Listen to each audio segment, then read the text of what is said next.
একজন নারী তার হাতে একটি বিরল হীরা ধরেই ছবি তুলছে, যা পৃথিবীর সবচেয়ে বিরল হৃদয়াকৃতির হীরা।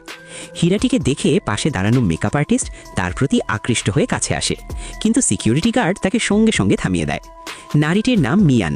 তিনি এই হীরাটি তার পার্টিতে সবাইকে দেখানোর জন্য এনেছেন।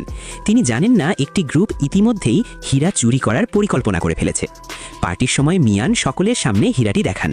ঠিক সেই সময়ে গ্রুপের একজন ব্যক্তি সবাইকে বিভ্রান্ত করার জন্য এগিয়ে আসে, কিন্তু গার্ডরা সঙ্গে সঙ্গে তাকে থামাতে এগিয়ে যায়। সময় পেতে অ্যালেক্স স্পটলাইটে আসে।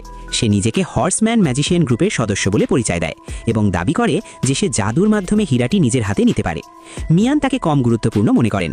তার ধারণা এত নিরাপদ বক্স থেকে হীরা চুরি করা অসম্ভব, তবুও তিনি তাকে চেষ্টা করার অনুমতি দেন। অ্যালেক্স বক্স খোলার জন্য বিভিন্ন জাদুমন্ত্র চেষ্টা করে, কিন্তু কিছুই হয় না। বক্সটি বন্ধ থেকেই যায়, যা মিয়ানের আত্মবিশ্বাস আরও বাড়িয়ে দেয়।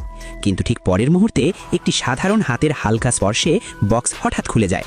মিয়ান দ্রুত হীরা তুলে নেন এবং ঘোষণা করেন এটি এখনও নিরাপদ। ঠিক সেই সময় হীরা টুকরো টুকরো হয়ে ছড়িয়ে পড়ে। অ্যালেক্স তখন তার হাতে আসল হীরা দেখায়।